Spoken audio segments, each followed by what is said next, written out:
tatanan taqwa, Allah jamin kita selamat dari neraka jahannam. Thumma nunajjil ladzina taqaw wa nadharu adh-dhalimina fiha jithiya. Allah berfirman, orang yang bertakwa kami selamatkan mereka dari neraka jahannam, dan orang-orang yang zalim kami kekalkan mereka di neraka jahannam. Berarti tanda kita bertakwa, bergetar hati kita. Berapa kali kita si hari Jumaat mendengar wasiat takwa sampai sudah menjadi hafal. Walaupun khatib naik mimbar ittaqullah kan bahasa Arab, tapi masyarakat muslim sudah faham, tidak perlu diterjemahkan, bertakwalah kepada Allah. Begitu khatib naik mimbar, usikum wa nafsi bitaqwallah. Tapi kira-kira kalau pas dengar itu bergetar enggak hatinya? Nantuk. Usikum wa nafsi bitaqwa. Nantuk. Benar-benar hari Jumat jam istirahat. Benar-benar jam istirahat. Kalau kita di Madinah hari Jumat libur, kalau di Indonesia waktu Jumat jam istirahat. Memang kenyataan, masuk masjid semua lagi istirahat. Hanya yang bekerja khatib yang Masya Allah bekerja. Aku heran kalau orang, kenapa di Indonesia kalau datang Jumat kenapa suka duduk di belakang? Aku heran itu. Ada apa di belakang? Padahal masjidnya sepi. Orang dulu ketika saya baca bagaimana ulama, akhlak ulama, termasuk Imam Syafi'i dan siapa yang ada di zaman Imam Syafi'i, saking mereka mengagungkan hari Jumat, selepas salat duha mereka tidak mau pulang, diam di saf pertama. Dari jam 7, jam 8 udah siap-siap Jumat, kita nunggu khatib naik mimbar. Terus kalau khatib mati, ya mati kita. Tumben dah ada suara Jumatan, khatib dah naik mimbar, udah kita santai-santai aja. Yang lebih membuat saya sakit kepala, khatib naik mimbar, usikum wa nafsi bitaqwallah, di halaman masjid lagi rokok. Astaghfirullahalazim. Ini tidak bisa, tidak pernah saya bayangkan itu. Selama saya di Madinah tidak pernah saya lihat orang lagi rokok pas khatib naik mimbar. Tidak pernah. Pas datang di sini, bukan subhanallah, na'udzubillah. Khatib, kalau tidak hormati khatib, paling tidak hormati hari Jumaat. Sebentar. Sekarang tahun-tahun masa modern, masa teknologi, khatib mengisi khutbah, kita sibuk chat di HP. Saya duduk nikmati khatib menyampaikan khutbah, yang sebelah saya main HP. Bahkan demi Allah saya pernah melihat orang lagi main game.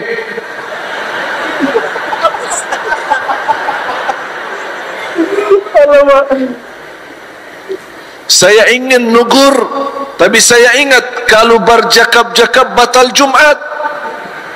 Ya Allah, biar dia rugi sendiri, saya tidak mau juga ikut rugi.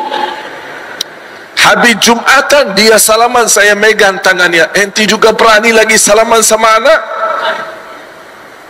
Mengapa main game? Ya, menghilangkan ngantuk.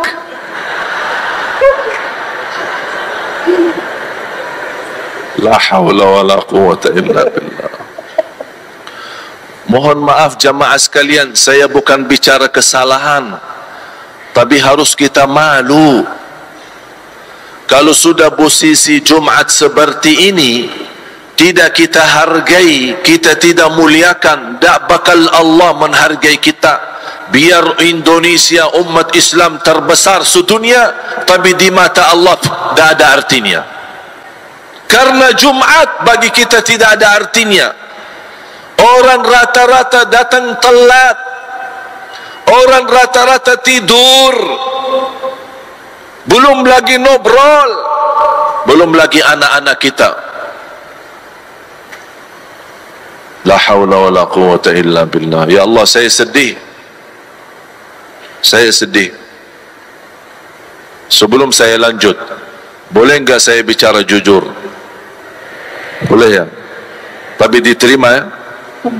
Soalnya saya tidak bisa basa-basi. Tidak bisa. Sama presiden saya jujur. Ketemu presiden langsung saya bicara. Tidak ada basa-basi. Sampai berapa kali ada ini, Pak, ini protokol minta isi apa? Ya. Apa adanya saya isi. Mau dia presiden, mau dia pejabat, saya hormati semua. Tapi tidak ada basa-basi. Apa adanya saya sampaikan. Dan saya sampaikan kepada jamaah, kesempatan ini mudah-mudahan kita keluar dari majlis ini insya-Allah merubah diri menjadi lebih baik.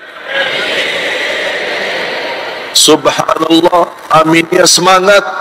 Mudah-mudahan perilakunya semangat. Jangan aminnya saja, tapi pas pulang alhamdulillah. Saya dengar ceramah Syekh Ali dari Madinah, subhanallah. Saya senang ceramahnya. Kira-kira apa yang didapat? Pokoknya ceramahnya bagus. Tak ada yang dapat. La haula wa la quwwata illa billah. Taqwa bukan hanya kunci kita selamat di akhirat, sukses di dunia. Taqwa. Ya ayyuhalladzina amanu taqullaha haqqa tuqatih. Jangan sebenar-benar takwa. Sifat pertama, bergetar hati, latihan. Bagaimana kalau kita dengar kata takwa atau saat menyebut nama Allah bergetar hati? Latihan. Latihan. Sebagaimana khusyuk datang, tidak datang langsung. Latihan. Bagaimana latihan? Nangis. Lagi zikir, nangis. Tak bisa nangis, pura-pura nangis. Latihan. Ya Allah, saya belum bisa nangis. Kok tak ada keluar air mata? Tak apa-apa. Pura-pura nangis. Niatnya, ya Allah, jadikan aku benaran bisa nangis. Mengapa? Karena Rasulullah menjanjikan, barang siapa yang menangis karena Allah, akan Allah haramkan masuk neraka. Nangis. Biasakan diri nangis. Istighfar, kita ingat dosa kita, nangis. Istighfar ketika kita ingat orang tua kita banyak membuat mereka tersinggung hati, nangis. Kita ingat kekurangan kita sama orang tua kita, nangis. Kita ingat ketika berapa kali ketiduran salat subuh, kita nangis. Semoga akan datang satu saat nangis kita benaran, dan Allah lihat titisan air mata yang sangat hangat, bahkan sangat panas. Allah turunkan rahmatnya dan kasih sayang, menjadi sebab air mata yang ikhlas, terhapus segala dosa kita. Nangis. Alladzina idza dzukira Allah wajilat qulubuhum wa idza tuliyat alaihim ayatuh zadatuhum imana. Lanjut. Dan apabila dibacakan ayat-ayatnya kepada mereka, bertambah kuat imannya. Subhanallah.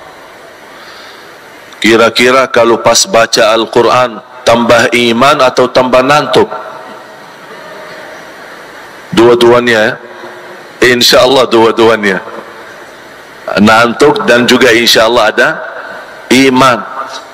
Bagaimana supaya kita bisa menambah iman ketika membaca maupun mendengar kalamullah? Demi Allah jamaah sekalian, sebab kita tidak bisa menikmati Al-Quran karena hati kita sudah rusak, niat kita sudah tidak tulus lagi, tidak ikhlas. Kemanapun kita pergi tidak ada tujuan yang jelas, padahal kita semua hafal innamal a'malu binniyat, qul inna salati wa nusuki wa mahyaya wa mamati lillah. Sudah jelas-jelas ucapan kita lillah, kenapa tercampur lillah dan dunia? Salatku, ibadahku, hidupku, segala isi hidupku, bahkan matiku lillahi rabbil alamin. Mana? Jangan kita menjadi orang seperti orang munafik, enak ngomong tapi na'udzubillah perbuatannya malah terbalik. Ya ayyuhalladzina amanu lima taquluna ma la taf'alun. Hei orang beriman, mengapa kamu berkata-kata baik tapi beda sama perbuatannya? Latihan.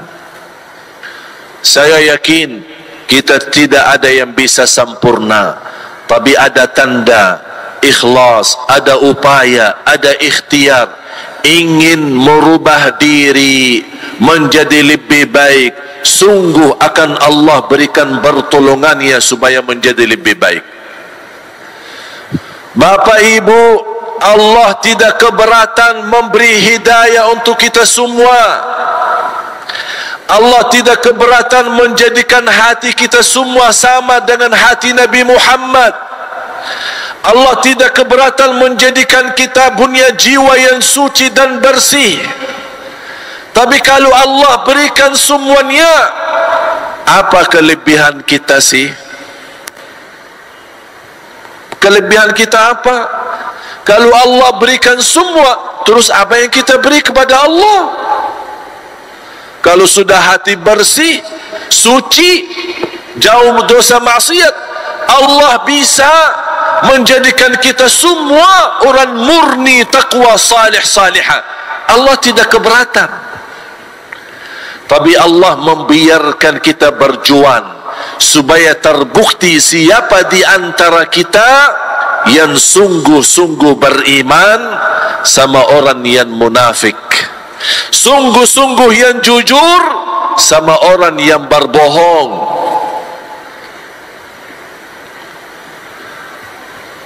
Apakah kalian mengira akan masuk surga begitu saja sebelum Allah teliti kita siapa yang jujur dan siapa yang berdusta? Inilah dunia ujian. Menurut saya kelas, naik kelas kan, ujian nasional.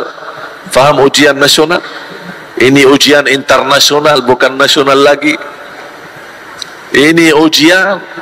هو الذي خلق الموت والحياة ليبلوكم أيكم أحسن عملا. Allah menciptakan mati dan hidup untuk menuji kalian siapa di antara kalian yang sebaik-baik amal. Bukan sebaik-baik nama, bukan sebaik-baik pakaian, bukan sebaik-baik jabatan, bukan sebaik-baik harta, tapi sebaik-baik amal. Dan amal tidak muncul sendiri kalau tidak ada usaha dan kerja keras.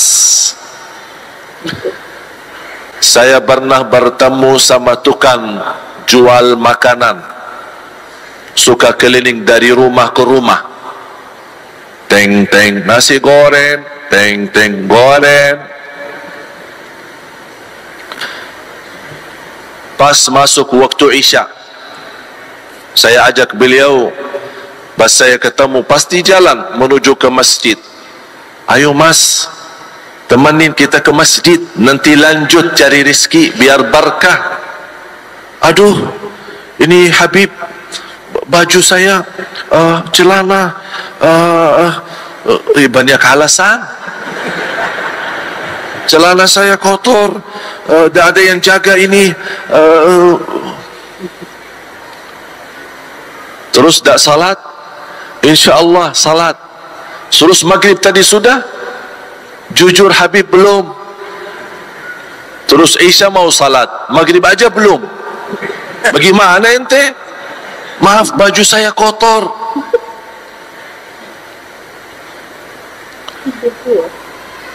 Sambil kata beliau, doakan semoga saya dapat hidayah. Jujur saja Habib, baru dia merasa malu. Jujur saja, saya memang kurang memperhatikan salat. Doakan semoga saya dapat hidayah. Saya bilang, ya insyaAllah. Ya Habib, ya yuk, Assalamualaikum. Kamu mau kemana? Ya biasa, lanjut cari rezeki. Gak usah, santai-santai aja, duduk manis. Saya nanti doakan supaya datang rezeki kepadamu. Langsung, oh gimana? Rezeki kan harus dicari. Subhanallah, rezeki harus dicari. Kalau hidayah, minta sama Habib, doakan aja. Iman hidayah dah harus dicari. Allah turunkan hidayah, Allah bagi hidayah. Tapi siapa yang bersungguh-sungguh cari hidayah, dapat. Sebagaimana bersungguh-sungguh cari rezeki, dapat. Allah adil. Jalan ke surga jelas, jalan ke neraka jelas. Tinggal kita milih. Aku heran, masuk surga aja gratis, tapi berat. Masuk neraka bayar. Mana ada dosa tak baki bayar? Ayo, bisa enggak berzina tak baki bayar? Karaoke tak baki bayar? Macam-macam dosa maksiat tak baki bayar? Ada enggak? Tak ada. Bayar. Mau bayar, ujung-ujungnya supaya menikmati. Bukan nikmati namanya, itu namanya gelisah hati sebab dosa. Tambah kita sadar, syahwat yang terbuang dengan cara haram sesaat saja dinikmati, tapi habis itu membawa penyesalan sampai hari kiamat. Nauzubillah. Buat apa kalau nikmati sesaat tapi selamanya menyesal? Selamanya gara-gara dosa tersebut membuat hati kita buruk, membuat hilang khusyuk, membuat susah tahajud, membuat susah berjamaah, membuat susah berakhlak. Mengapa kita salah langkah? Ternyata betul Allah tidak pernah menzalimi kita, tapi hamba yang suka menzalimi dirinya sendiri. Allah memerintahkan dan Allah juga melarang, tapi Allah tidak pernah maksa untuk bertaat, dan Allah juga tidak pernah maksa untuk menghindari dari dosa. Kira-kira Bapak Ibu kalau dengar azan, kalau tidak mau ke masjid, apakah Allah marah sama kita atau mukul kita supaya sadar? Ada enggak? Tiba-tiba dengar azan dan mau ke masjid, ada tepel di muka kita. Ini dari mana ini? Pernah enggak? Allah tidak pernah maksa. Allah wakili seorang muazzin memanggil kita, hayya 'alas salah, hayya 'alal falah. Dah mau ikut, dah mau dengar, tidak mau taati, tidak mau ke masjid, ya terserah, itu pilihanmu. Tapi nanti kalau diazab, jangan salahin Allah. Kebaikan maupun keburukan itu pilihan kita.